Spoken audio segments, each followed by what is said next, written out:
다니엘서 6장 10절 한 절만 보겠습니다. 구약성경 1243쪽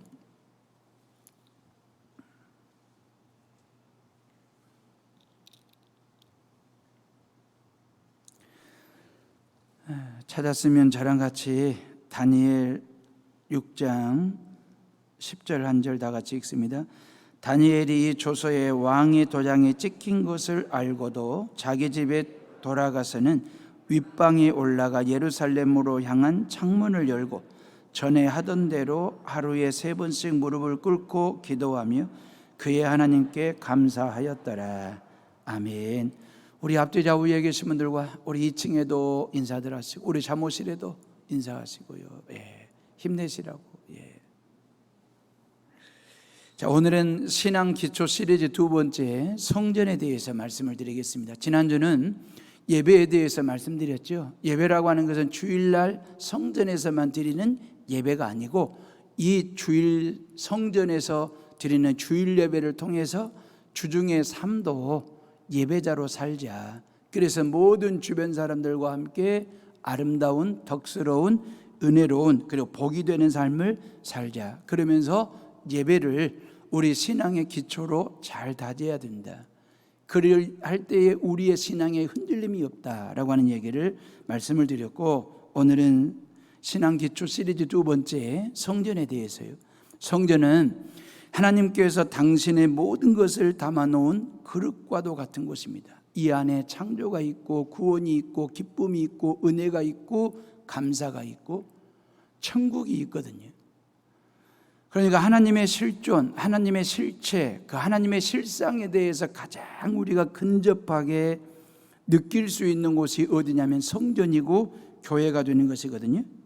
청와대도 아니고 백악관도 아니고 영국의 버킹엄 궁전도 아닙니다. 청와대를 찾아간다고, 백악관을 찾아간다고, 영국의 버킹엄 궁전을 찾아간다고 해서 그 나라의 대통령과 여왕이 우리에게 창조를 주는 것도 아니고 기쁨을 주는 것도 아니고 구원을 줄 수 있는 것도 아니고 천국을 주는 것이 아닙니다. 오직 교회만이 그 말이에요. 왜? 성전 안에 하나님께서 당신의 모든 것을 담아놓은 그릇과도 같은 성전에 올 때에 그 말이에요. 그 성전을 통해서 하나님의 것을 하나님이 줄 수 있고 하나님께 받을 수 있습니다. 그게 창조고 그게 구원이고 기쁨이고 천국이고 그렇다 그 말입니다. 이 땅에 예수님의 핏값으로 세우신 곳이 바로 성전이고 교회거든요. 하나님의 존재와 실존과 실체를 가장 선명하게 볼 수 있는 곳이 바로 성전이고 교회입니다. 죄인들을 향한 예수님의 가장 뜨거운 강력한 사랑을 느낄 수 있는 곳이 교회이고 성전이고, 나를 향한 은혜의 펌프질을 쉼없이 해주는 곳이 바로 교회이고 성전이거든요. 나이 80이 넘으신 할아버지 할머니들 한 서너 명 정도가 모여서 드리는 둔병도의 작은 섬교회도 예수님의 심장이 뛰고 있고요, 하나님의 사랑이 부어지고 있고요, 수백 수천 수만 명이 모이는 도시교회도 똑같은 예수님의 심장이 뛰고 있을 뿐만 아니라 하나님의 은혜와 사랑이 부어지고 있다라고 하는 사실 말입니다. 고로 성전은 하나님 아버지의 품과도 같은 곳이에요. 그렇기 때문에 우리는 매주 하나님 품에 안기듯이 성전으로 나오셔야 된다라고 하는 거죠. 그 안김을 우리는 예배라고 말을 하는 거예요. 예배라고 하는 형식을 빌려서 우리는 하나님의 품에 안겨가지고 갓난 아기가 엄마 젖을 빨듯이 저와 여러분들이 이 예배 시간에 말씀 꼭지, 은혜 꼭지를 빨아서 힘을 얻어가지고 세상에 나아가 예배자로 그리스도인으로 살아가는 것, 그 출발점이 교회이고 성전이다라고 하는 것입니다. 이래서 이스라엘 백성들은 성전을 가장 높은 곳에 세웠습니다. 이스라엘 땅 중에 가장 높은 곳이 예루살렘이거든요. 그 예루살렘 중에서 가장 높은 곳에 성전을 지었습니다. 이유가 뭘까요? 아니, 성전을 좀 낮은 곳에 지어 놓으면 훨씬 들락날락 출입하기가 수월하지 않겠습니까? 예배를 드리든지 기도를 드리든지.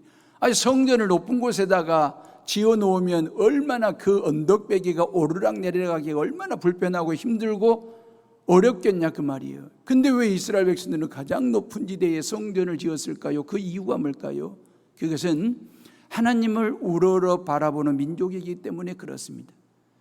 땅에서는 성전을 우러러 바라보면서 하나님을 바라보는 민족으로 살고 싶어서 성전을 가장 높은 곳에 지어 놓은 사람들, 그게 유대인들이에요. 그래서 하나님의 성전을 올라가며 올려다볼 줄 아는 그 믿음을 가지고 살아가는, 그래서 예루살렘 성전은요, 동서남북 어디서 고개만 올리면 바라볼 수 있고 쳐다볼 수 있는 지대에 예루살렘 성전을 지어놨거든요. 그게 유대인들의 신앙 고백적인 삶의 모습이거든요. 일상의 삶이 성전 중심의 삶이었고 성전을 바라보는 삶이었거든요. 다윗 왕의 뒤를 이어서 솔로몬이 왕위에 오르자마자 가장 먼저 한 게 바로 일천번제 제단을 쌓는 일이었거든요. 성공적인 일천번제 제단을 드림으로 전무후무한 하나님의 은혜와 복을 받은 사람이 솔로몬입니다. 두 번째로 한 것이 뭐냐면 7년 6개월 동안 온 정성을 다 들여가지고 성전 짓는 일을 한 사람이 솔로몬이거든요. 그러면서 이 성전을 기원전 959년 8월에 성전 봉헌식을 하게 되는데, 여러분 7년 6개월 동안 에베소에 있는 다이아나 신전보다도 저 이집트 애굽에 있는 피라밋, 다이아나 신전은 200년 동안 지었거든요. 피라밋은 20년 동안 지었는데 하나님의 몸된 성전은 7년 6개월, 결코 긴 기간이 아닙니다. 온 백성들이 마음 모아 뜻 모아 성전을 짓고 너무너무 기뻐 즐거워하면서 그 성전 앞에 모여 온 백성들이 춤을 추며 축제를 벌이며 성전 봉헌식을 하게 되는 거거든요. 그게 열왕기상 8장에 나오는 얘기예요. 그 열왕기상 8장 1절로 11절 언약궤를 안치하는 내용이 나오고요, 12절부터 21절까지는 찬송을 하고 22절부터 26절까지는 봉헌사를 하고 27절에서 53절까지는 이 봉헌 기도를 드리고 난 다음에 54절부터 61절까지는 솔로몬 왕이 백성들을 축복하는 기도를 드리게 됩니다. 그리고 62절에 봉헌 제사를 드리는 그런 내용들이 나옵니다. 이게 초막절 절기 일주일과 성전 봉헌식 일주일, 14일 동안 보름남짓 온 백성들이 춤을 추며 하나님께 감사 감격의 그 잔치를 벌리며 성전 봉헌식을 하는 내용이 나오거든요. 그래서 성전 봉헌식 할 때 가장 먼저 했던 게 뭐냐면, 성전 안에는 성소와 지성소라는 공간이 있거든요. 그 지성소는 하나님의 영역입니다. 그 하나님의 영역인 지성소에 법궤와 언약궤를 안치하잖아요. 하나님의 임재를 상징하는 언약궤와 법궤를 안치하는 일을 했습니다. 그러면서 그 지성소를 함부로 대하지 아니했거든요. 그 지성소를 아무나 아무 때나 들어갈 수 있는 공간이 아니었습니다.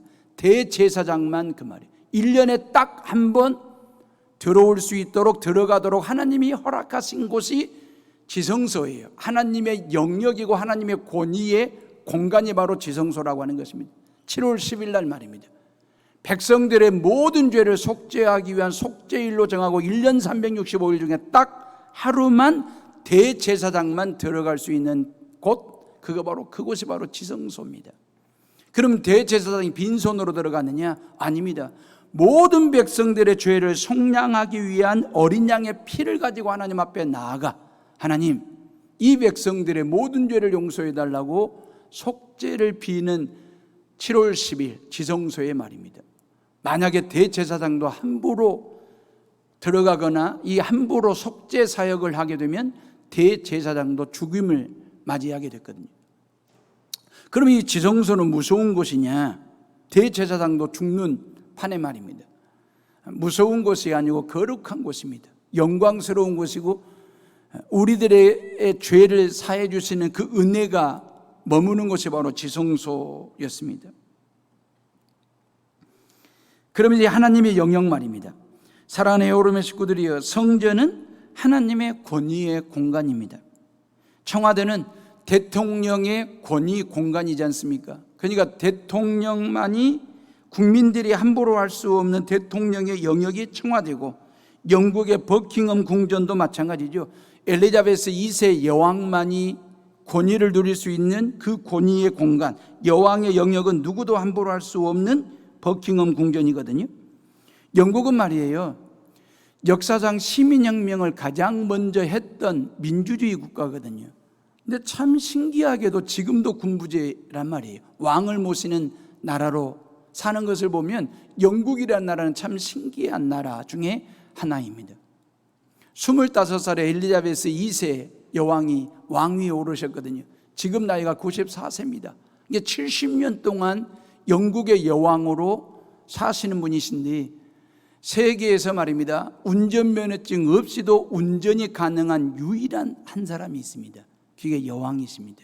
물론 운전병을 두고 사시겠지만, 운전기사를 두고 사시겠지만, 세계 어느 나라 여행을 하더라도 여권 없이 세계 모든 나라를 여행할 수 있는 자격을 갖추고 있는 분이 영국 여왕입니다.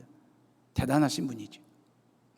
버킹엄 궁전 지하에 보면 ATM 기계 말입니다, 현금 인출기, 여왕의 개인 현금 인출기를 가지고 있을 정도니 얼마나 많은 돈을 가지고 있을까 상상이 가는 대목이지 않습니까? 그리고 여왕이 무슨 짓을 해도 민사와 형사로 처벌을 받지 않습니다. 어찌 보면 절대 권력에 준하는 그 권력을 가지고 계신 여왕이신데, 참 감사한 것은 영국 국민들로부터 존경받는 할머니 여왕이라는 것입니다.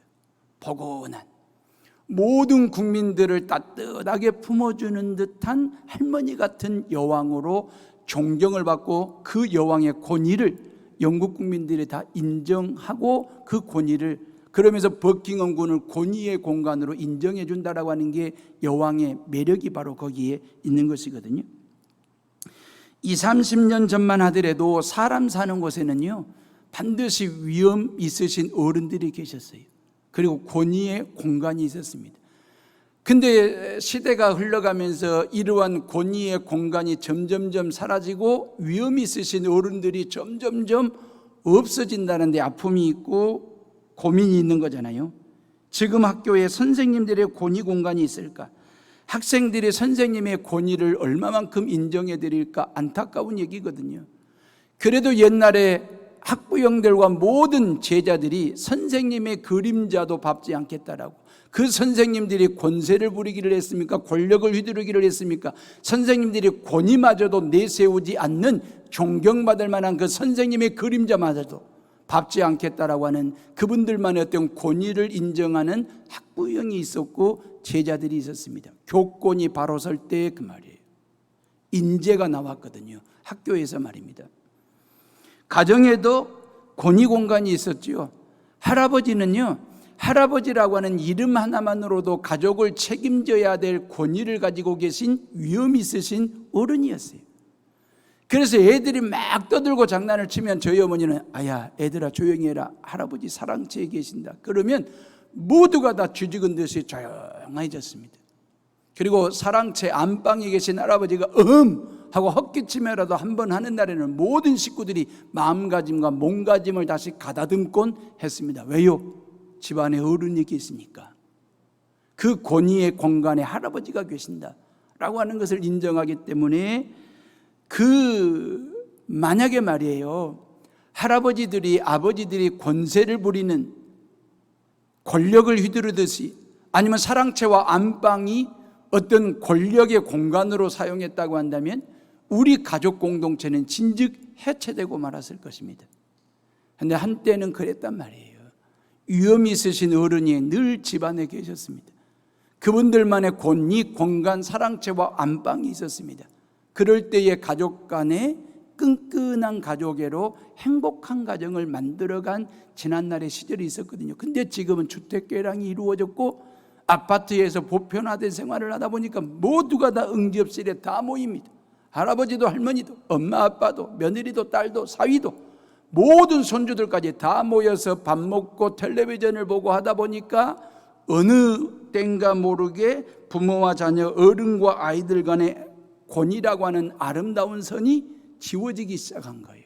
옅어지기 시작한 거예요. 그러면서 가정에서 아버지는 애완견보다도 못한 후순위로 밀려나 버리는 그런 신세가 되어버렸고, 돈은 아버지가 버는데 용돈은 어머니에게 타러 가는 애들 말입니다. 그리고 아빠도 그 엄마에게 용돈 좀 올려달라고 떼쓰는 해프닝이 가정 안에 일어나는, 그래서 아버지의 권위가, 주가가 떨어지는 상황들 말입니다. 가정 안에 권세자가 있으면, 가정 안에 권력자가 있으면 불행해요. 근데 권위자가 있으면 질서가 바로 섭니다. 행복한 가정을 만들어갈 수 있어요. 집을 권세 부릴 공간으로 쓰면 안 되지만 부모님의 권위를 인정하는 공간으로 써야 되지 않겠습니까? 그 뭐 집집마다 사랑채를 다시 만들자라고 하는 말은 아니고 마음속에라도 그 말이에요. 권위 공간을 만들어야 된다라고. 눈에 보이는 사랑채는 없어졌지만 늘 우리의 마음속에 위험이 있으신 어른에 대한 존경심 말입니다. 그런 마음 가지고 가정생활을 하게 된다면, 어른들을 모시게 된다면 훨씬 더 지금보다 끈끈한 가족애로 행복한 가정을 만들어갈 수 있지 않을까라는 생각 말입니다. 한국교회 안에는 지성소가 없습니다. 지성소가 없는데 안타까운 것은 눈에 보이는 지성소도 없지만 하나님의 거룩하심과 위엄을 인정하는 임재의식 말입니다. 신앙마저도 옅어지고 있다라고 하는 것, 약화되고 사라지고 있다라고 하는 점이 아쉬운 거죠. 하나님의 권위 공간이 점점점 사라지고 있고요. 여러분들이 이 성전에 들어오실 때에 그 말이에요. 하나님을 뵙는 듯한 위엄을 느끼셨습니까? 하나님의 권위 공간으로 인정하십니까? 그래서 성전 출입을 할 때마다 몸조심, 마음조심, 말조심, 행동조심하면서 성전 출입을 하고 계십니까? 저도 한때는 성전에 들어올 때마다 들어오기 전에 몸조심, 마음조심, 말조심, 행동을 조심하게 하면서 드나들던 때가 있었는데 지금은 목사가 되었다고 시건방 떨면서 성전을 출입할 때가 있습니다. 편의점을 들락들락 드나들듯이 그렇게 드나드는 것 말이에요. 성전을 편하게 드나든다라고 하는 느낌과는 뭔가 다른 편치 않은 마음이 우리 마음속에 또아리를 들고 있는 것은 혹 우리가 성전을 너무 얕잡아 보는 것은 아닌지, 성전을 너무나 가볍게 여기는 것은 아닌지 그 말이에요. 내 안에 지성소가 없다 보니 내 안에 임재의식, 하나님이 내 마음의 성령이 내 마음의 중심에 계신다라고 하는 이 임재의식이 약화되다 보니, 옅어지다 보니 성전을 편하게 대하는 것은 편한데 편치 않음이 우리 안에 있는 이유는 뭘까요? 여러분, 성전은 편하게 오셔야 됩니다. 성전은 편하게 대하셔야 됩니다. 그런데 편치 않은 마음이 우리 마음속에 꿈틀거리고 있는 이유는 뭘까? 우리가 이 하나님의 몸된 성전을 너무 가볍게 여기는 것은 아닌지 우리 마음속에 말이에요. 확인해 보자 그 말이에요. 사랑하는 오름의 식구들이여, 신앙의 기초를 성전 위에 놓으셨습니까? 성전 신앙으로 신앙의 기본기를 잘 다지고들 계십니까? 성전을 하나님이 임재하시는 권위 공간으로 인정하는 신앙으로 기초를 다지셨습니까? 이게 중요한 거예요. 다니엘의 신앙을 한번 살펴보자 그 말이죠. 다니엘은 낯설고도 물서른 땅 바벨론 제국의 포로로 끌려간 유대인이었습니다. 포로로 끌려가는 그 순간에 낙심하거나 좌절하거나 삶을 포기한 게 아닙니다. 이게 운명이려니 팔자탓으로 돌리지 않고 하나님께 자신의 모든 운명을 걸고 도전하는 사람이 되었습니다. 도전할 때에 하나님의 은혜로 다니엘은 바벨론 제국의 총리가 됩니다. 다리오 왕이 3명의 총리를 세우거든요. 그 3명의 총리 중에 다니엘을 으뜸 총리로 선임, 수석 총리로 세우게 됩니다. 그러니까 나머지 바벨론 출신 2명의 총리들과 120개 도의 도지사들이 시샘하기 시작한 겁니다. 포로인 주제에 그 말이에요. 노예로 끌려온 주제에 우리를 다스리는 사람이 되었다고. 그러면서 다니엘 죽이기 작전을 펼칩니다. 그러면서 4절 말씀해 보니까 다니엘에게서 어떤 흠이 있는지, 어떤 빈틈이 있는지를 쥐잡듯이 찾아보는데 다니엘은 완벽에 가까울 정도의 삶을 삽니다. 어떤 틈도 흠도 보이지 않습니다. 그래서 다니엘 죽이기 2번째 작전을 세운 게 뭐냐면 앞으로 30일 동안 그 말이에요. 다리오 왕 외에 그 말이에요. 그때 당시는 왕은 신과 같은 존재였으니까요. 다리오 왕 외에 다른 신에게 예배를 드리거나 기도하는 사람은 사자굴에 던져 사자밥이 되게 한다, 죽인다라고 하는 법령을 만든 거예요. 그리고 다리오 왕의 직인을 찍은 거죠. 그리고 120개 지방에 방을 붙인 거죠. 요 법은 누구를 잡기 위한 타켓으로 삼은 겁니까? 다니엘입니다. 덜커덕하고 다니엘에 걸려들었습니다. 여러분 10절 말씀 봐보세요. 10절을 보면 다니엘이 이 조서에 왕의 도장이 찍힌 것을 알고도 그랬어요. 자기 집에 들어가서 돌아가서는 윗방에 올라가 예루살렘으로 향한 창문을 열고 전에 하던 대로 하루에 3번씩 무릎을 꿇고 기도하며 그의 하나님께 감사하였더라 그랬어요. 알고도 그 말이에요. 뭘 알았습니까? 다니엘이 모를 리가 없습니다. 바벨론 제국의 총리가 될 정도로 영리하고 똑똑한 사람이고 사리분별이 정확한 사람입니다. 다리오 왕의 외에 다른 신에게 절하거나 기도하면 죽는다라고 하는 사실을 알고 있습니다. 알고 있음에도 불구하고 그 말이에요. 죽음을 각오하는 신앙으로 하나님 앞에 기도했던 사람이 다니엘이거든요. 위기의 때가 왔습니다. 고비의 때가 왔습니다. 중요한 것은 이런 고비와 위기를 어떻게 극복했느냐라고 하는 것이거든요. 대체적으로 사람들은요, 어떤 환난이나 고난이나 질병이나 아픔이나 고비나 위기가 닥치면 사람은 사람을 찾습니다. 실은 다니엘도요, 다리오 왕으로부터 절대 신임을 받고 있기 때문에 다리오 왕을 찾아가 가지고 이건 나를 죽이기 위한 음모라고 탄원하면 전세가 뒤집어질 수 있습니다. 문제는 간단하게 풀릴 수 있습니다. 근데 이런 인간적인 방법을 모색한 게 아니고 다니엘은 말입니다, 늘 전에 하던 대로 예루살렘 쪽에 있는 성전을 향하여 창문을 열고 하나님께 기도하고 하나님께 예배를 드렸다 그 말이에요. 성전 쪽의 창문을 지성소로 삼고 그 말이에요. 그 하나님을 찾고 하나님께 기도함으로 이 고비의 문제를, 이 위기의 문제를 풀어내기 위해서 그 말입니다. 창문만 열었겠습니까? 하나님이 계시는 성전을 향하여 마음의 문을 활짝 열 때 하나님께서 당신의 하늘문을 여시고 내 기도를 들으시면 내 예배를 받아주실 거라고 하는 확신에 찬 믿음을 가지고 감사 기도를 하나님 앞에 하루에 3번씩 드렸다 그 말입니다. 다니엘은 알았어요. 뭘 알았습니까? 다리오 왕 외에 다른 신에게 기도하면 죽인다는 것도 알고 있었고, 하나님께 기도해야 산다는 것도 알고 있었고, 이 2가지 암 중에 뭘 선택하시겠습니까? 여러분들은 하나님께 기도하면 죽는다 이걸 알아요. 근데 하나님께 기도해야, 그럼에도 불구하고 하나님께 기도했다는 말은 하나님께 기도해야 산다라고 하는 사실을 알고 말입니다. 하나님, 다시 말하면 다리오 왕 외에 하나님께 예배하면 죽인다라고 하는 사실을 알고 있습니다. 애굽의 총리, 바벨론의 총리이니까. 알매도 불구하고 하나님께 예배하지 아니하면 안 된다라고 하는 사실을 알고 있기 때문에 그 하나님 앞에 예배를 드린 거였거든요. 이 2가지의 암 속에서 그 말이에요. 여러분들이 뭘 선택할 거냐라고 하는 것은 너무너무 중요하다라고 하는 것입니다. 그래서 성전을 향하여 창문을 열고 하나님 앞에 기도하고 예배했던 걸 신앙의 기초로 삼았습니다. 여러분, 예루살렘에 살 때, 포로 이전에 예루살렘에 살 때는 예루살렘 성전을 다니면서 하나님께 예배하고 기도했지 않습니까?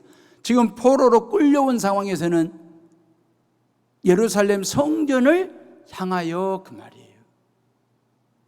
여러분들이 이 코로나 때에 그걸 경험했지 않습니까? 코로나 때에 성전을 오지 못하도록 성전문을 다 걸어 잠궜을 때에 여러분들이 주일날 각 가정에서 삶의 현장에서 성전을 향하여 영상으로 하나님 앞에 예배를 드려보신 경험들이 있지 않습니까? 드리면 죽는다는데 알고 있음에도 불구하고 하나님 앞에 예배하고 하나님께 기도드렸던 이유는 뭐냐면 그 하나님만이 나를 살릴 수 있다라고 하는 그 믿음이 있었기 때문에 그 말이에요. 다니엘은 평생을 하나님 바라보는 믿음의 눈을 뜨고 산 사람이었거든요. 성전을 중심으로 기도하는 삶을 산 사람입니다. 10절에 보면 예루살렘 성전을 향하여 창문을 열고 그랬잖아요. 전에 하던 대로 그랬습니다.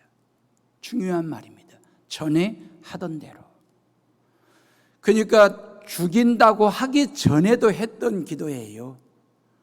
여러분, 죽인다고 하는 지금도 하고 있는 그 기도예요.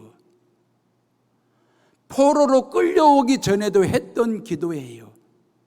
포로로 끌려온 상황에서도 하고 있는 기도예요.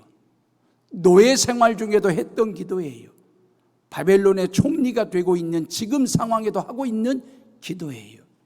기도는 전에 하던 대로 기도하는 것입니다. 벼락치기 기도하지 마세요. 땜빵식에 기도하지 마세요. 어떤 일이 뻥 터졌을 때 울고불고 애걸복걸하는 그 기도보다는 그 말이에요. 전에 하던 대로 그 말이에요. 어제 했던 그 기도 오늘도 하고요. 오늘 했던 그 기도 내일도 내가 할 수 있다라고 하는 그 기쁨을 가지고 기대를 가지고 기도하면서 사는 것 말입니다. 전에 하던 대로 습관화된 생활화된 그 기도 말입니다. 아니 우리가 중학교, 고등학교, 대학교 다닐 때야 뭐 벼락치기 공부라도 해서 시험 치렀다고 하지만 신앙생활마저도 기도마저도 벼락치기 하듯이 땜빵 때우기 하듯이 기도하시면 되겠어요? 기도를 어렵게 생각하지 마세요. 여러분들의 일상 자체를 기도화하세요. 기도를 일상화하세요. 기도의 거장이었던 D.M. 바운즈가 뭐라고 한지 아십니까? 시간 날 때 기도하지 마라 그랬습니다. 시간 날 때 기도하지 마라. 기도는 시간 나면 하고 안 나면 안 하는 그런 선택 품목이 아니고 선택 조항이 아니라는 거예요. 기도는 시간 나면 하는 것이 아니라 시간 내서 해야 할, 반드시 해야 할 필수 품목이고 필수 조항이라고 하는 것입니다. 제가 언어의 유의로 한번 풀어볼게요. 시간 날 때, 시간이 나서 기도했더니 하나님께서 시간이 안 난다네요. 그럼 우리의 기도는 어떻게 되는 거예요? 우리의 기도는 무응답이 되는 거예요.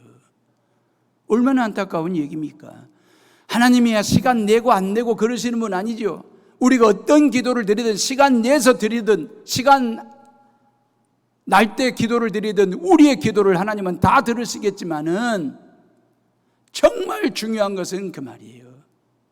시간 날 때 드리는 기도보다는 시간 내서 드리는 그 기도 말이에요. 다니엘은 얼마나 바쁜 사람이었겠습니까? 바벨론 제국의 수석 총리가 말입니다. 일이 바쁘고도 분주한 사람이 하루에 3번씩 시간 날 때가 아니라 시간 내서 예루살렘 성전 쪽을 향하여 창문을 열고 하나님 앞에 기도했더라 그랬잖아요. 다니엘은 예루살렘에 살 때는 예루살렘 성전을 다니면서 신앙의 기초를 다진 사람이에요. 그게 나이 20살 때였습니다. 그리고 나이 20살 때에 바벨론 제국의 포로로 끌려온 포로민이 되었고 노예가 되었거든요. 근데 바벨론의 포로로 끌려왔을 때에는 예루살렘 쪽을 향하여 예루살렘 쪽을 향하여 창문을 열고 성전을 향하여 예배하고 기도하는 사람이 되었거든요. 이 얼마나 감사한지. 이제 포로 생활 70년이 다 끝나갈 때쯤이 됐습니다. 다니엘의 나이는요 90이 다 됐잖아요. 노익장이 됐는데 다니엘의 믿음과 삶은 건재했습니다. 끄떡없었습니다. 근데 바벨론 제국은 망하고 역사 속에 사라지고 없습니다. 메대 왕조가 잠깐 등장했다가 또 사라졌습니다. 지금은 바사 제국, 파사라고 하는 제국이 등장했고 다니엘은 여전히 파사 제국의 총리로 지금 일하고 있거든요. 하나님이 붙잡고 계시고 그 말이에요. 하나님의 은혜로 책임져 주는 사람은, 하나님께 인생을 걸고 사는 사람은, 성전 중심의 삶을, 주일 예배 중심의 신앙생활을 하는 모든 사람에 대해서는 하나님이 전적으로 책임을 지시는데 어떻게 해요? 왕조가 무너지고 민족이 사라지고 제국이 역사 속에 묻혀버리는 한이 있더라도 하나님이 선택한 사람은, 하나님이 세우신 사람은 건재하도록 그 말이에요. 하나님이 지키시고 책임져 주시더라. 하나님께서 저와 여러분들에게 그런 은혜 주심을 믿으시고 늘 성전 중심의 신앙생활을 통해서 영적으로나 육적으로 정신적으로 건재하게 살아가는 성도들 되시기를 주님의 이름으로 축원합니다. 결국 다니엘은 사자굴 속에 던져진 존재가 됐습니다. 그럼 사자 밥이 돼야 되잖아요. 근데 사자굴 속에 사자의 친구가 되어버립니다. 사자들과 노는 친구가 되어버렸습니다. 이게 놀라운 능력이에요. 위기 때 기도하고 고비 때 하나님을 예배하면 사자도 친구가 되는 기적을 경험하게 되는 것이거든요. 그런 영적 능력을 가진 하나님의 사람이 되는 거잖아요. 사랑하는 우리 해오름의 모든 성도들이, 청년들이 코로나 때에 하나님의 임재를 늘 경험하면서 코로나의 권세와 위세 앞에 쫄지 말고 하나님의 위엄과 권위 앞에서 춤을 추는 신앙생활을 하는 성도들 되시기를 주님의 이름으로 축원합니다. 코로나19는요 잠깐 그 말이에요. 우리의 일상생활 속에 잠깐 놀러 왔다가 그냥 갈 여행객 정도로 생각을 했습니다. 근데 한 6개월 정도 지나고 보니 그게 아니에요. 이 코로나는 여행객이 아니라 우리랑 같이 살고 싶어가지고 우리의 삶에 깊숙이 자리를 잡고 들어온 거예요. 근데 우리가 막아내지를 못해, 물리치지를 못해, 쫓아내지를 못하고 쩔쩔매고 있는 그런 상황이거든요. 일종의 어떤 문명사적 대전환을 우리에게 요구하듯이 코로나의 힘이 강력합니다. 코로나는 우리의 일상과 신앙을 마구 흔들어가지고 헝클어 놓았습니다. 이 헝클어진 일상과 신앙을 어떻게 풀어볼까, 정리정돈해볼까 하는데 이 가닥이 잡히지를 않는 거예요. 6개월이 다 됐는데도.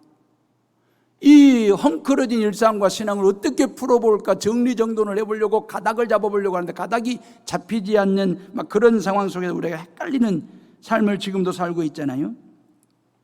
어떻습니까? 코로나를 보시면서 하나님께서 나를 벌하고 계신다고 생각하십니까? 아니면 내가 나를 벌하고 계신다고 생각하십니까? 실은 우리가 우리를 벌하고 있는 거예요. 이걸 우리는 업보라고 이야기를 합니다. 인간의 끊임없는 욕심으로 난개발과 자연파괴, 환경파괴로 인한 이상기후변화 말입니다. 물리학에서는 이걸 인계점이라고 얘기해요. 영어로 말하면 티핑포인트라고 얘기하거든요. 많은 사람들이 그랬어요. 이런 어떤 마구잡이식 난무한 난개발과 자연 환경 파괴를 하더라도 이 지구에는 인계점이 안 올 거다, 티핑 포인트가 없을 거라고 호언장담을 했는데 결국 와버린 거예요. 지구의 인계점, 티핑 포인트가 안 올 거라고 생각했는데 불청객처럼 연락도 없이 확 들이닥친 게 코로나인데 생각보단 센 놈이 온 거예요. 공감의 시대라고 하는 책을 썼던 제레미 리프킨이요, 1990년대까지만 하더라도 인간이 이 지구상에서 차지하고 있는 거주할 수 있는 땅덩어리가 14%밖에 안 됐대요. 그런데 2000년대가 접어들면서 인간이 무자비한 난개발을 통해서 인간이 살기 위해서 개발한 땅이 77%가 되어버렸다는 거예요. 그러니까 이 나머지 널널하게 동물들과 식물들이 살았던 공간들이 있었는데 인간들이 그런 공간들을 다 침범하고 차지하다 보니까 동물 세계에 살던 코로나와 박테리아가 더 이상 동물 세계에 살 수 없어서 어디로 옮겨갈까, 이사를 갈까 두리번거리다가 보니까 인간들처럼 드글드글 버글버글한 동물이었거든. 그래서 인간 세계로 이사 온 게 이 바이러스 코로나가 되는 것이거든요.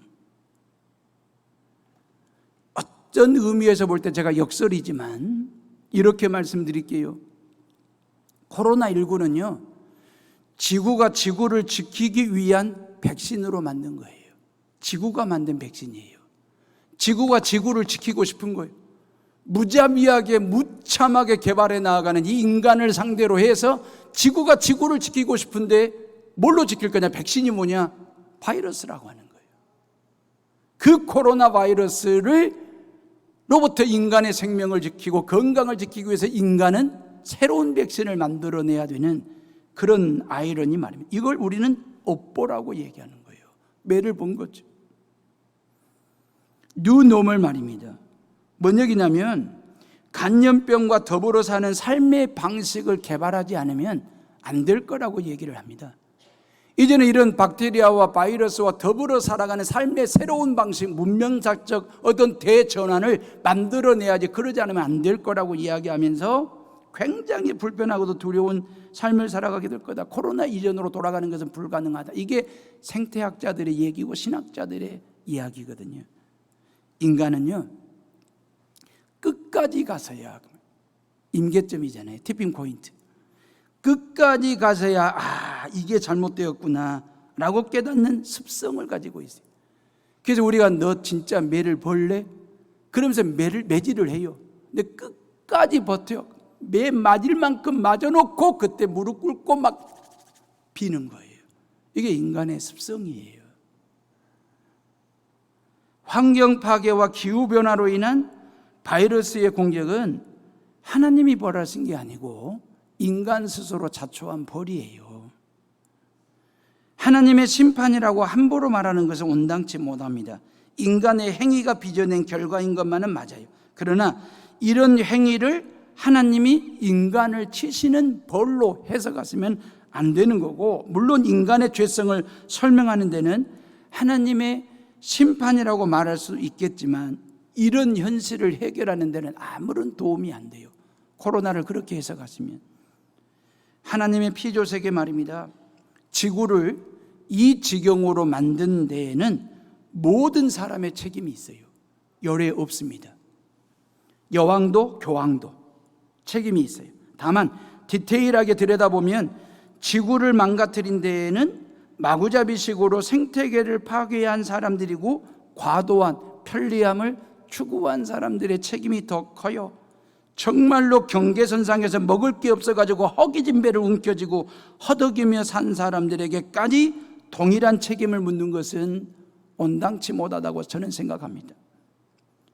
먹다가 배가 불러서 숟가락을 놓고 그 음식물을 쓰레기로 처리하는 사람들과 먹고 싶어도 음식이 없어서 숟가락을 들 수 없는, 숟가락을 들지 못한 사람들의 그 가난함을 동일선상에서 이 코로나 문제를 해석한다? 맞지 않습니다. 공정하지 않습니다. 사랑하는 헤어림의 식구들이요, 그래도 인간의 위대함이 있다고 한다면 그 말이에요. 인간이 동물과 다른 그 위대함이 뭔지 아십니까? 위기의 시기에 인간이 자기 스스로를 성찰하고 자기 문명의 본질이 뭔지를 돌아볼 수 있는 능력을, 그런 양심을 하나님께서 인간의 내면 속에 넣어 놓으셨다라고 하는 것이 동물과 다른 인간의 능력입니다.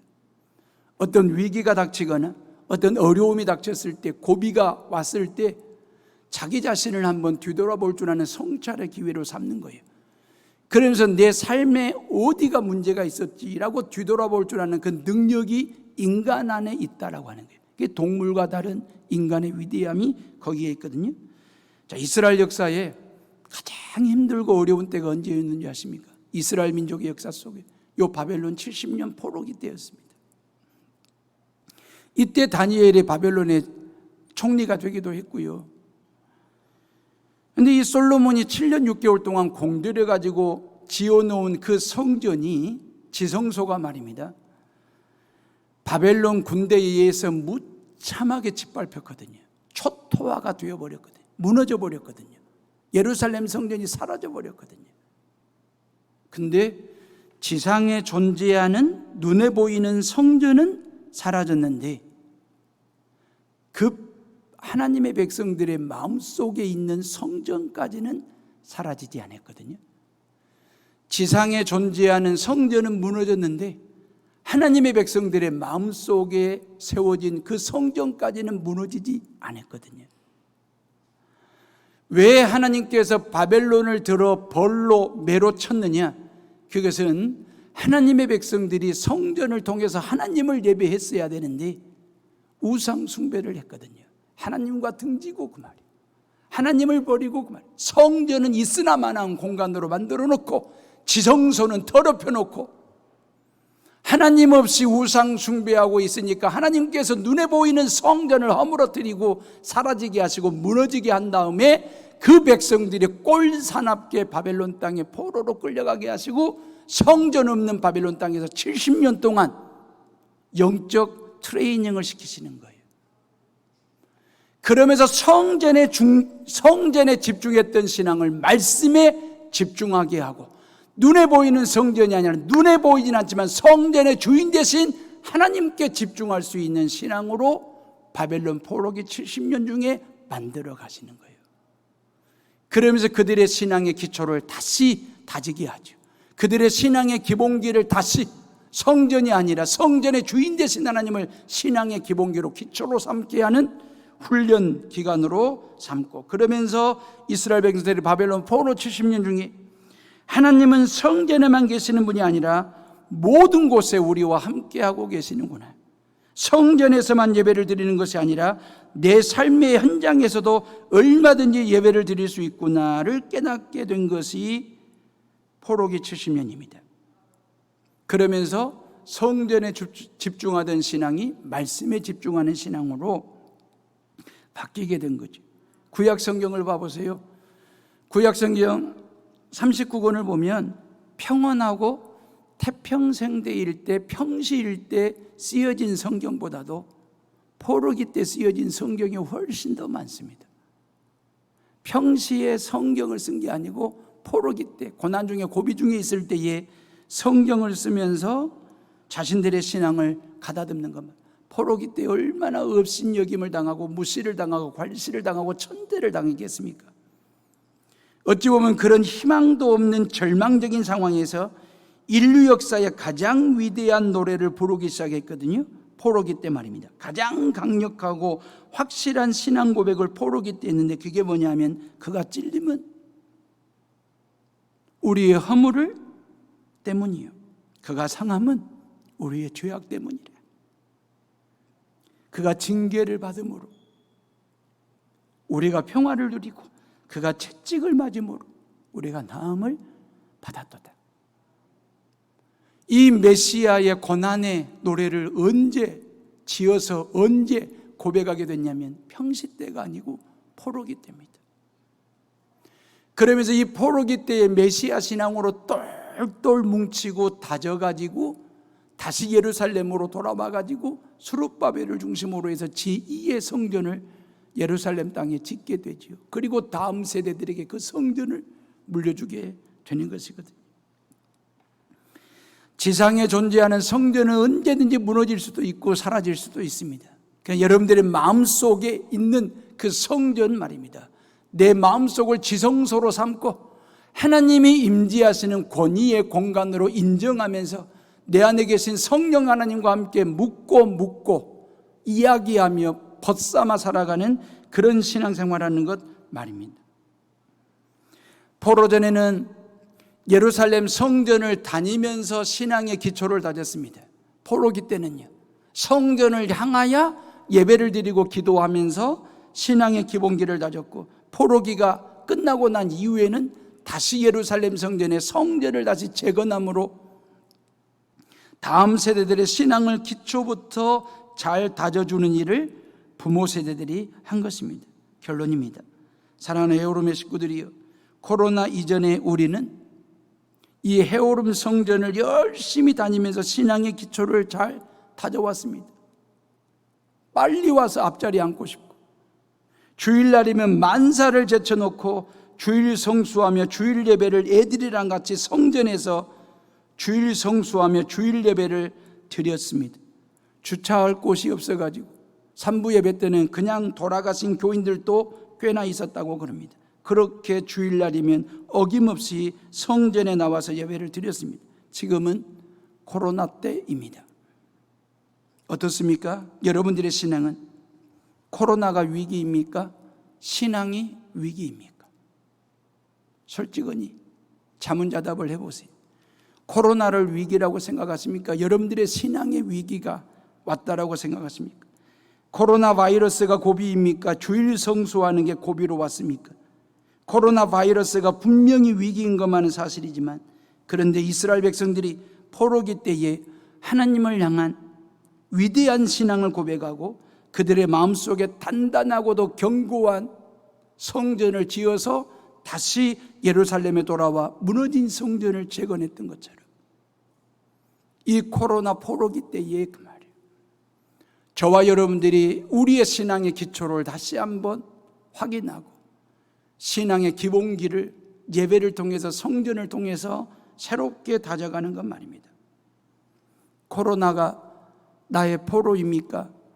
내가 코로나의 포로입니까? 혹시 여러분들 중에 코로나 포로기를 보내고 있으신 분 계십니까? 코로나의 포로처럼 잡혀가지고 주일 성수도 못하고 주일 예배도 성전에서 드리지 못하고 있는 혹 그러신 분들이 계시냐 그 말입니다. 이스라엘 백성들이 포로기 이후에 예루살렘 땅에 무너진 성전을 다시 재건한 것처럼 그렇게 성전 신앙이 회복이 되고 주일 예배로 부흥하는 성도들 되시기를 주님의 이름으로 축원합니다. 여러분들의 마음속의 삶 가운데 여러분들의 인생 속의 지성소를 다시 회복하시고 여러분들의 삶의 현장 가운데 하나님의 권위, 공간을 인정할 줄 아는 그 믿음을 가지고 살아가는 성도들이 되셔야 되고요. 열왕기상 8장에 보면 솔로몬 왕이 예루살렘 성전을 짓고 헌당식을 하면서 이런 고백을 합니다. 11절에 여호와의 영광이 여호와의 전에 가득하더라 그랬습니다. 13절에 주님께서 영원히 거하시는 초소라고 고백을 했고 16절, 18절, 20절을 보면 하나님의 이름을 둘 만한 곳, 그곳이 바로 성전이라고 이야기를 했습니다. 이스라엘 백성들은 늘 그 믿음을 가지고 살았어요. 성전이라고 하는 것은 하나님의 영광이 가득한 곳이고 하나님의 영원히 하나님께서 영원히 거하시는 곳이며 하나님의 이름을 둘 만한 곳으로 성전 삼았습니다.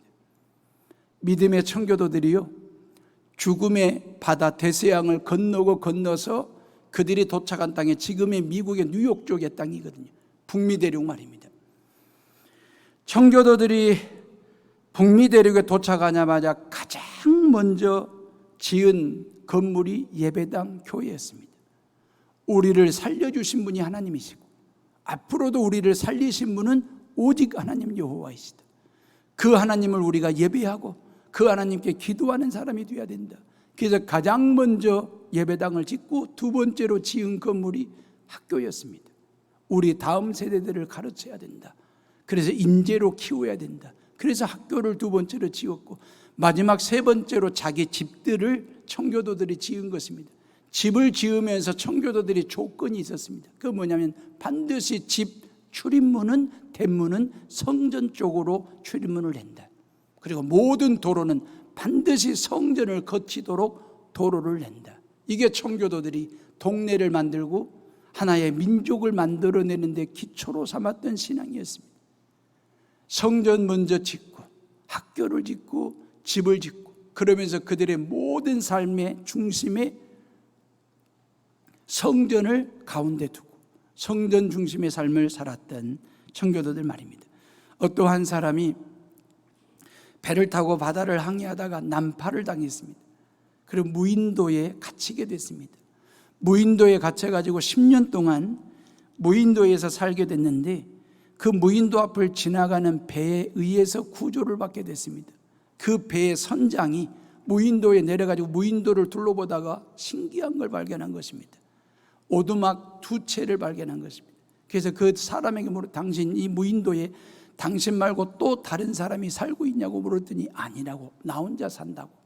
근데 왜 오두막집이 2채가 있냐고 물었더니 한 채는 내가 사는 집이고 한 채는 내가 다니는 교회라고, 내가 예배드리는 예배당 교회라고 그렇게 이야기를 하더라는 거죠. 무인도 아무도 없는 곳에 하나님을 예배할 수 있는 예배당까지 짓고 10년 동안을 그 예배당에서 예배하고 찬양하고 기도하면서 하나님의 구원의 때를 기다릴 줄 알았던 그 사람처럼 말입니다. 이 코로나 포로기와 같은 이때에 그 말이에요. 저와 여러분들이 성전을 통해서 하늘의 신령한 은혜를 경험하고 늘 여러분들의 삶의 현장에서 고비가 오거든 위기 때가 오든 여러분들의 사무실의 창문을 열고 여러분들의 집 아파트의 창문을 열고 해오름 성전 쪽을 향하여 창문을 열고 여러분들의 마음의 문을 열고 하나님 앞에 도움을 구하고 은혜를 구하고 은총을 구하면서 하나님이 주시는 귀한 복 누리며 살아가는 성도들 되시기를 주님의 이름으로 축원합니다. 축원합니다.